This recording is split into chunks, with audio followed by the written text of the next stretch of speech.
and welcome back to my channel.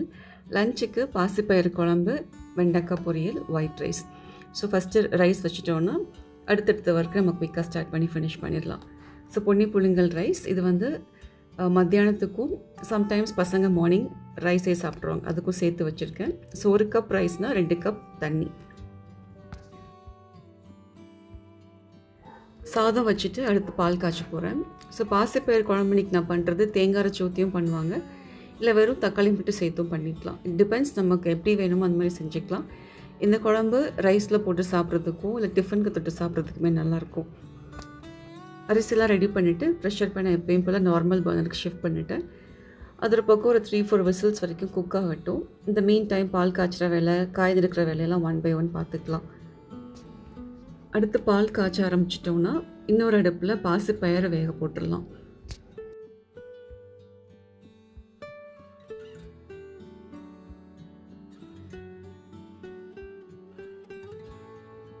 ஒரு சின்ன pressure பேனில் 1.5 டம்ளர் பாசிப்பயிரை மெஷர் பண்ணி ஆட் பண்ணிக்கலாம்.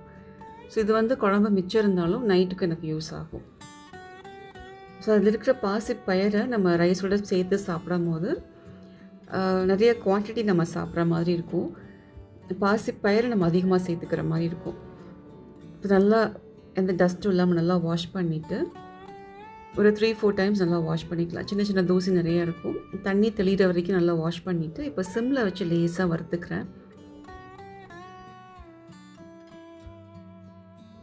ஸோ பயரோட கலர் ரொம்ப சேஞ்ச் ஆகிடாமல் லைட்டாக ரோஸ்ட் பண்ணால் போதும். எண்ணெய் எதுவும் சேர்க்காமல் ட்ரையாக தான் ரோஸ்ட் பண்ணியிருக்கேன். இப்போ இது கூட ஒரு 3 டம்ளர்ஸ் தண்ணி ஆட் பண்ணிக்கலாம்.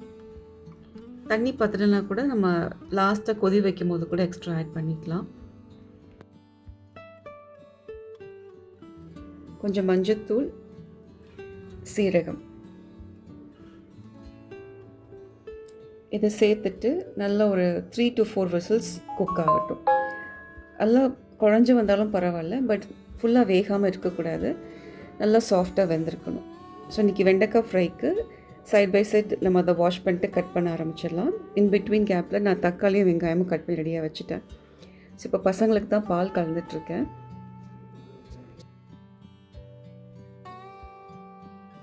ஸோ பசங்க தூங்கி எந்திரிச்சு வந்து ப்ரஷ் பண்ணிவிட்டு நம்மக்கிட்ட எதிர்பார்க்குறது அந்த மார்னிங் டைம் மில்க் ரெடியாக இருக்கணும் தான். ஸோ அதை குடிச்சிட்டு அடுத்தடுத்த ஒர்க்கு அவங்க 1 by 1 பார்க்க ஆரம்பிச்சிடுவாங்க. இன்பிட்வீன் நம்மளும் ஞாபகப்படுத்திகிட்டே இருக்கணும். இந்த புக் எடுத்து வச்சிட்டியா, ஷூ எடுத்து வச்சிட்டியா, ப்ரீவியஸ் டே யூனிஃபார்ம்லாம் எடுத்து வச்சிட்டியா. சின்ன பசங்கன்றதுனால நம்ம எவ்வளோ தான் சொல்லி கொடுத்தாலும் அப்பப்போ சின்ன சின்ன விஷயங்களை மறந்துடுவாங்க. ஸோ அன்டில் அவங்களுக்கே அந்த பழக்கம் வர வரைக்கும் நம்ம கொஞ்சம் பின்னாடி இருந்து கைட் பண்ண வேண்டியிருக்கும். ஸோ நமக்கும் அந்த வேலை இல்லைன்னா கொஞ்சம் போர் அடிக்க ஆரம்பிச்சிடும். இது எங்களுக்கு காஃபி கலந்துட்டுருக்கேன். ஆக்சுவலாக டீ தான் போட்டேன். பை மிஸ்டேக் நான் டீ கொதிக்க வைக்கும் போது சர்க்கரை ஆட் பண்ணனால அது கொஞ்சம் தெரிஞ்சிருச்சு. ஸோ இப்போ வெண்டைக்காய் பொரியலுக்கு நல்ல ரிஃபைன்ட் ஆயிலில் கொஞ்சம் கடுகு போட்டு தாளிச்சிட்டு ஒரு வெங்காயத்தில் பாதி வந்து வெண்டைக்காய்க்கும் ரிமைனிங் வந்து குழம்புக்கு எடுத்து வச்சுட்டேன். ஸோ இப்போ வெங்காயம் சேர்த்து கையோட கட் பண்ண வெண்டைக்காயும் சேர்த்துடலாம். ரொம்ப சிம்பிள் லஞ்ச் தான், பட் நல்ல ஒரு ஹெல்த்தியான ஃபுட்.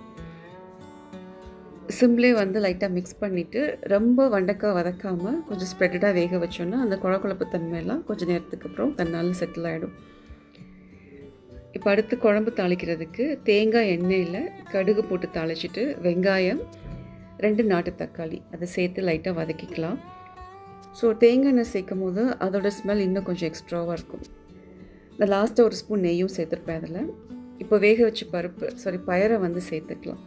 நல்லா ஃபுல்லாக மலர்ந்து வெந்திருக்கு. இந்த அளவு இருந்ததுன்னா லேசாக கரண்டி வச்சு நம்ம மசிச்சு விட்டுக்கலாம். ஸோ சைட் பை சைட் இந்த பக்கம் வெண்டைக்காய் மிக்ஸ் பண்ணிகிட்ருக்கேன். ஏன்னா கீழே வந்து அடிப்பிடிக்காமல் இருக்கணும் வெண்டைக்காய். ஸோ இந்த ஸ்டேஜ்லேயே ஒரு ஸ்மாஷர் வச்சு நல்லா கடைஞ்சிட்டு கூட நம்ம கொதிக்க வைக்கலாம் தண்ணி ஊற்றி. ஸோ இப்போ குழம்புக்கு எவ்வளோ தண்ணி வேணுமோ அந்தளவுக்கு ஆட் பண்ணிக்கலாம். நான் ஒரு 3 கிளாஸ் மட்டும் ஆட் பண்ணியிருப்பேன் சின்ன டம்ளரில். இப்போ காரத்துக்கு கொஞ்சமாக மிளகாத்தூள், நல்ல ஒரு பெரிய ஸ்பூனில் குழம்புத்தூள். ஸோ குழம்புத்தூளே எல்லா ஸ்பைசஸும் ஆட் பண்ணியிருக்கோன்றதுனால அது கொஞ்சம் டேஸ்ட் கொஞ்சம் நல்லாயிருக்கும் சாப்பிட்றதுக்கு. இப்போ உப்பெல்லாம் சேர்த்துட்டு நல்லா கொதி வரட்டும். ஸோ இந்த ஸ்டேஜில் தேங்காய் அரைச்சி ஊற்றியும் செய்யலாம், குழம்பு இன்னும் கொஞ்சம் திக்காக இருக்கும். இதில் ஏதாவது காய் போட்டும் செய்யலாம், கத்திரிக்காய், முருங்கைக்காய் அந்த மாதிரி. ஸோ குழம்பையும் ஒரு சின்ன அடுப்புக்கு மாற்றிட்டு சிம்லேயே கொதி வரட்டும். சைட் பை சைட் நம்ம வெண்டைக்காவையும் மிக்ஸ் பண்ணி விட்டுடலாம். ஸோ காரத்துக்கு கொஞ்சம் மிளகாத்தூள், உப்பெல்லாம் சேர்த்துட்டு கொஞ்சமாக பெருங்காயத்தூளும் சேர்த்துருப்பேன்.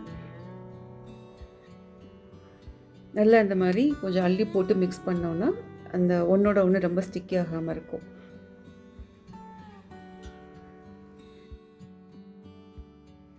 ஸோ சமையல் பண்ணும் போதே நம்ம டைமையும் கான்ஷியஸில் வச்சு பண்ண வேண்டியிருக்கும். அடுத்து லஞ்ச் பேக் பண்ணி ஸ்கூலுக்கு டைமில் போய் விடணும். அதுக்கிடையில் பசங்களை அவசரமாக சாப்பிட வைக்கணும். இப்போ லாஸ்ட்டாக இறக்க போகிறதுக்கு முன்னாடி கொஞ்சமாக அரிசி மாவு சேர்த்துட்டு லைட்டாக ஃப்ரை பண்ணிவிட்டு ஸ்டவ் ஆஃப் பண்ணிக்கலாம். ஸோ அரிசி மாவு சேர்க்குறது வந்து ஆப்ஷனல் தான். எனக்கு என்னமோ அது சேர்த்தா இன்னும் கொஞ்சம் டேஸ்ட் நல்லாயிருக்கும்னு தோணுச்சு. இந்த பாசிப்பயிர் குழம்போட சைட் டிஷ்ஷாக சாப்பிட்றதுக்கு வெண்டைக்காய் தவிர உருளைக்கிழங்கு பொடி மாஸ், சேப்பங்கிழங்கு ரோஸ்ட்டு, சேனைக்கிழங்கு மசாலா, நான்வெஜ்ஜாக இருந்தால் முட்டை பொடி மாஸ், இல்லை பாயில்டு எக், இல்லை எக் ஆம்லெட் நல்லாயிருக்கும். மெயினாக அப்பளம் அண்ட் வடகம் நல்லாயிருக்கும். ஸோ வெண்டைக்காய் வேறு பாத்திரத்துக்கு மாற்றிட்டேன். இப்போ குழம்பு நல்லா கொதிச்சு ரெடி ஆகிடுச்சு. லாஸ்ட்டாக ஒரு 1/2 மினிட் ஹை ஃப்ளேமில் வச்சுட்டு ஆஃப் பண்ணிக்கலாம். குழம்புல மிக்சட் ஸ்பைசஸ் ஆட் பண்ணியிருக்கேன். அதை சொல்ல மறந்துட்டேன் இனிஷியலாக.